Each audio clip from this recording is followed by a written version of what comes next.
Hi everyone, welcome back to the Nashville Experience. I'm Corrieri, your host. I'm here today at Corrieri's with our buddy Virgil from Vinea, which is a wine shop next door. Hey Virgil, thanks for joining us. Thank you.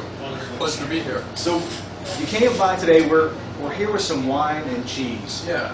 Tell us what the pairing is here today and why it goes so well together. Okay. Well, what we have right here is a cheese called Ubriaco. It's from the Veneto region of Italy. The Veneto incorporates Venice and Verona, northwest Italy. And this is a cow's milk cheese. It's aged 6 to 10 months, depending on the cheesemaker. What makes this cheese really unique is it's aged in the lees of leftover wine in the region. It's, as I said, aged 6 to 10 months, but in the aging process, they age the cheese in the leftover wine. So it gives it a really nice, fruity, almost has a touch of pineapple, which is really quite interesting. It's really interesting to pair wines with this cheese because it is soaked in wine, and there's some really interesting pairings that I think you can really work with this cheese. So does it go best with a red wine?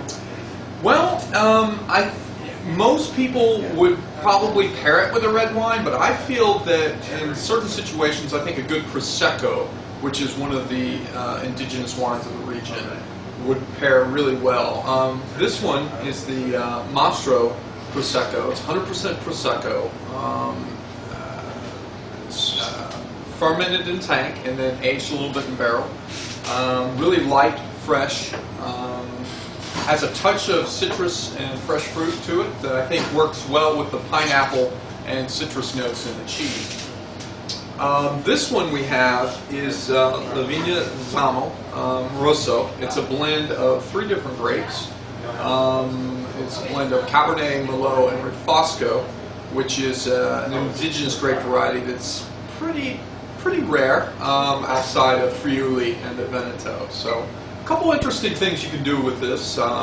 Definitely a versatile cheese, but really interesting nonetheless. So this is for someone who doesn't have a lot of, they don't have a seasoned palate. Mm-hmm. Is this pretty good for anybody at any level of tasting for cheese and stuff? Yeah, I mean it is one of the rarer cheeses, especially in this market. I mean you're not going to go around and find this in many cheese plates, but it is something, you know, you've had Parmesan, you've had Asiago, you've had a few of the other really famous cheeses of the region. This is something that you can really expand on and kind of look for outside of those really well-known cheeses.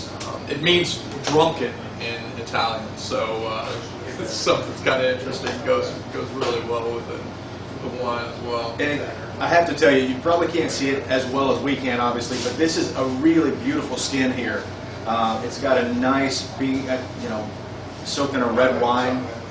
Is it actually, you say it's in the leaves or the actual wine? Yeah, it's the leftover residue. I mean, I guess before you like can press grappa, it's the residue, the grape skins, the pumice from when they make wine is actually what this cheese is wrapped in and aged in. Okay. So it gives it that beautiful color. It really is. So you can see here, I'm just going to pick this up. So this, I'll have to eat the bottom portion, which is okay with me. All portions of this cheese is great. You can see the skin here. Is that a skin?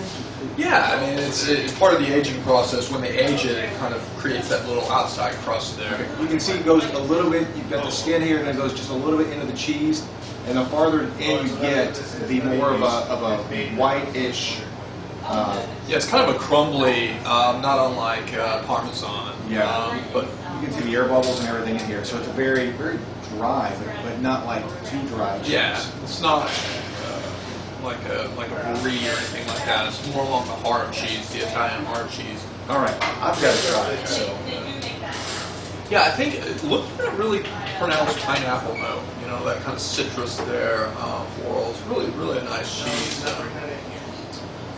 You can get that. Yeah, I mean it's got that really piquant, but not, you know. I get flowers too. Yeah. I mean, it really, you get a bouquet. As it fills your mouth, you really kind of feel it as it just takes over your mouth and just kind of you know, your taste buds get to run through a field of flowers, basically, is what it feels like. And so that's why I think the Prosecco would work really well with that.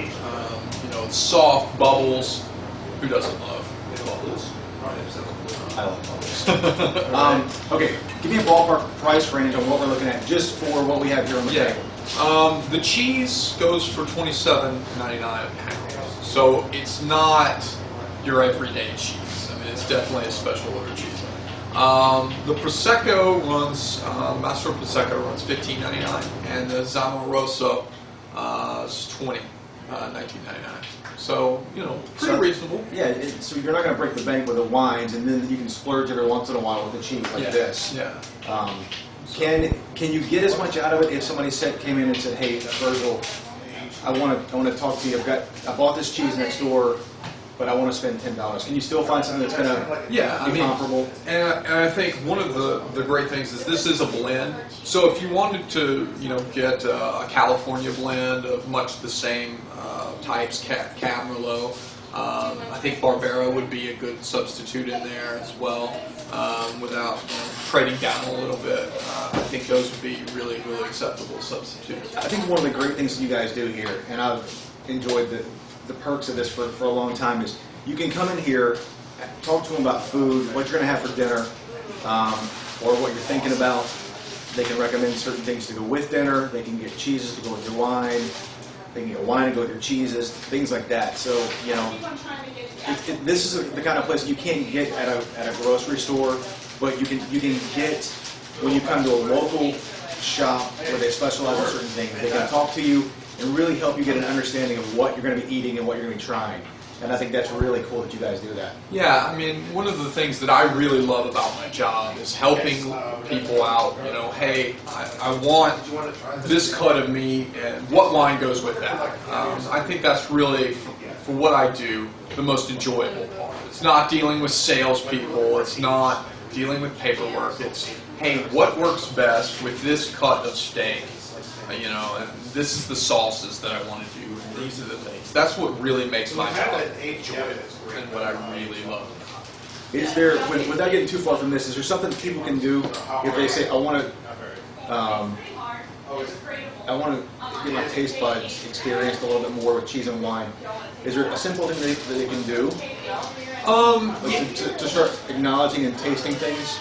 There's some books you can read. There's some a few really great wine manuals out of there that look a little bit at food and wine pairings, and learning kind of the basics. You know, which wines pair with which foods or cheeses.